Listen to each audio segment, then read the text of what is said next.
Um, Hi everyone, welcome back for another interview with me, Poppy. Today I am very lucky to be joined by Carly Thoms to ask her about her life in the performing industry. Alright, so my first question for you, Carly, is how have you managed to get to where you are today? So I have always loved performing. I did it as a kid, and just have always loved it. I then went to drama school after sort of performing at my local drama school and at my school. They were quite into the performing arts as well.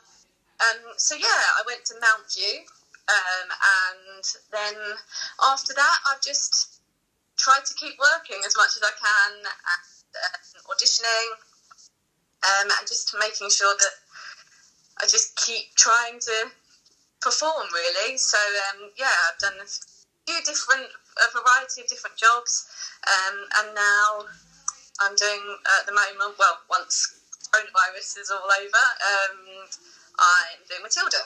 So, and I'm playing Miss Honey. So that's sort of the journey so far. Well, that leads me to my second question, which is, can you list the shows you've been involved in? So the one that I would say I've predominantly been in is The Sound of Music. I've done quite a few different productions of that show. I have done a few smaller projects in London at the Charing Cross Theatre. I did a few things. So I did a show called Ushers. Oh, yeah. I did a show called Babes in Arms. I've done a few plays. So I did Little Voice, which was great fun. I'd say that was one of my favourite plays to work on. I then did a Brecht play called The Caucasian Chalk Circle, which was very different and really experimental sort of theatre. And then I've done Matilda. I'm trying to think of other musical shows that I've sort of been involved in, but I think that's quite a lot of them mentioned. Whistle Down the Wind, but Well, yeah, there's plenty there, definitely, and I'm sure plenty more to come. What has been your favourite theatre to perform in? Oh, favourite theatre. I think some of our best theatres are our regional theatres. Yeah. And when I was on tour last year, and that was with Matilda, I got to perform at some amazing theatres. So the Birmingham Hippodrome, I love that theatre, just because it's been renovated, but they've also kept the auditorium really true to what it was originally. The Edinburgh Playhouse is like 3,000 people, so it's just incredible. Yeah, that's amazing. Then some of the smaller auditoriums where the audience are really close to you are also really lovely. A few of those, I'm just trying to think of what ones were my favourite, really. I don't know, there's quite a few. I feel bad picking favourites out of them. But actually a really lovely theatre in Sunderland. I really like the theatre in Sunderland, and just because they are a bit closer to you and it feels quite intimate with the audience. Yeah, actually you're the first person who said a smaller theatre. Like, everyone usually goes for the biggest one they've done in, but it's more about sort of the connection to it as well. Yeah, I think there's something amazing, like a bit overwhelming when you step out and you're like, wow, and the reaction you get when it's such a big theatre. But I do really like when you're really close to the audience, because it allows you to be smaller as an actor. Yeah. It allows the audience to see the little nuances that you might have in your performances. Whereas when it's a massive theatre, sometimes you have to emphasise things that you wouldn't necessarily normally do if they were closer. Yeah, absolutely. Who have been your favourite people or your favourite person to work with? Oh no, I can't say this. Has there been anyone you've particularly enjoyed working with? I've been really, really fortunate to work with amazing people throughout, really. I've not really had a job where I've worked with anyone that's really terrible.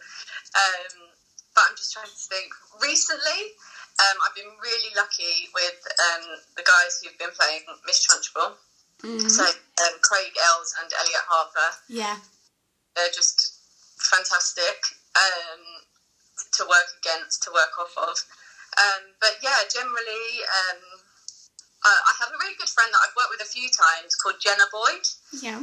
She's actually come from away at the moment, or was before this, and hopefully after as well. She has always been sort of like a mentor to me, because she's been in the industry slightly longer, and she just makes the environment very full of life, and I enjoy that. Well, she sounds really nice. What do you find hardest about auditioning? I can get very nervous for auditions. I've worked on it over the last few years, but I would say that trying not to get into my mind beforehand and think, oh, what do they want? What do they want? It's taken me a while to just be like, well, this is what I am, so you're going to like it or not.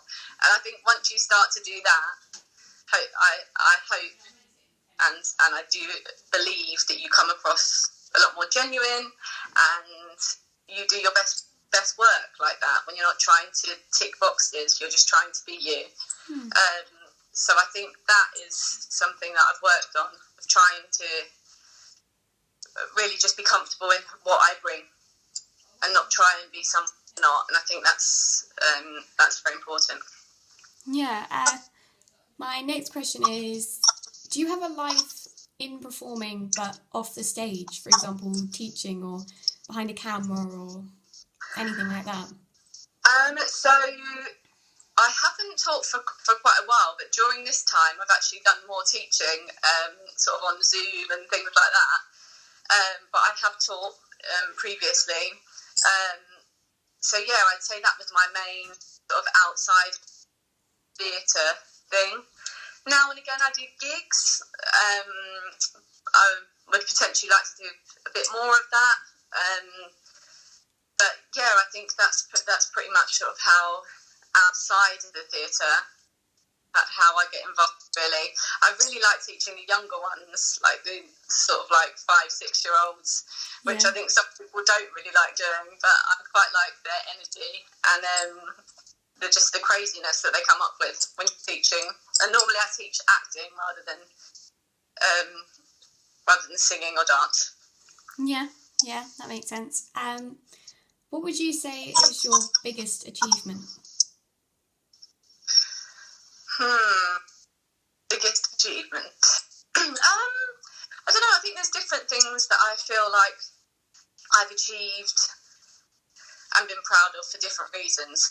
So I was really proud of the production of Little Voice that I was a part of, that was directed by Alistair Knights.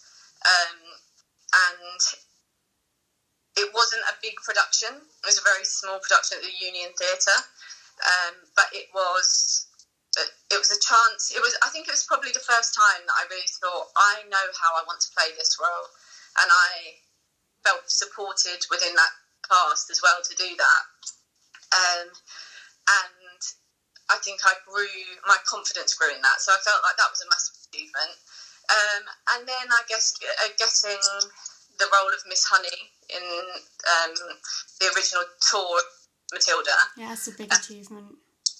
So yeah, that's a massive achievement. That was a massive achievement for me. So yeah, that was really amazing. If you could play any part on stage, what would it be? So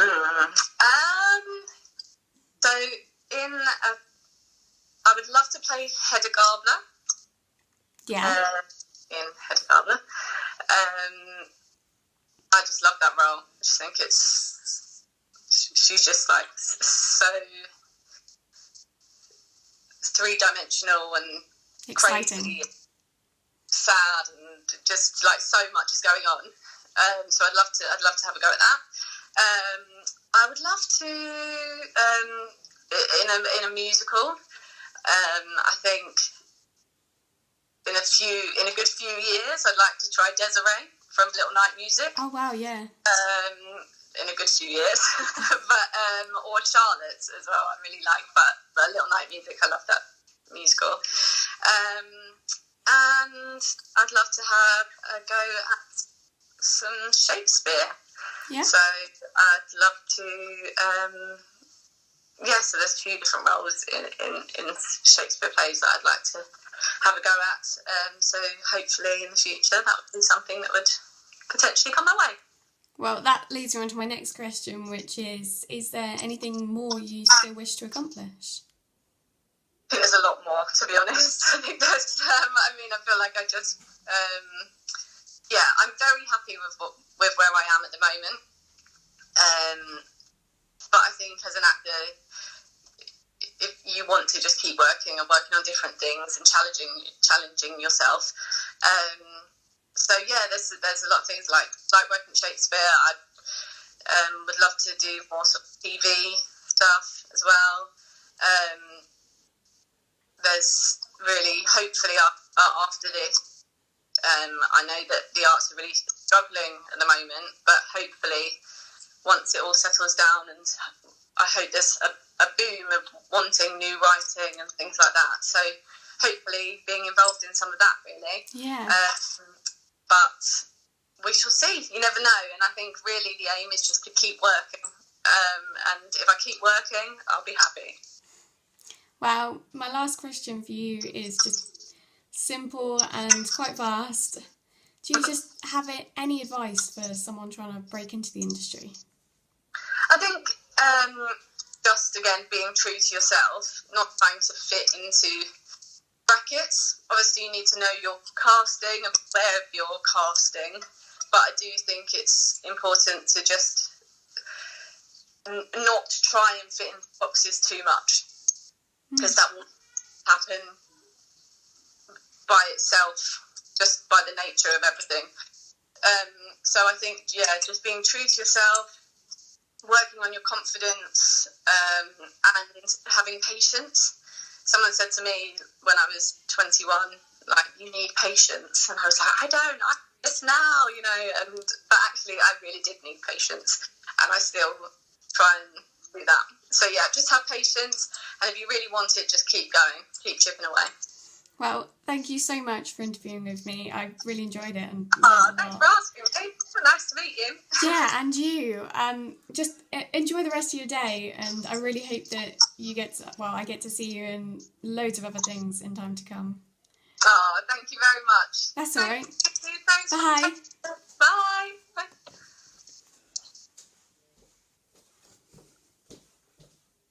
If you liked this video, and I hope you did, then please like, comment and subscribe to find out when my next one is going to be out.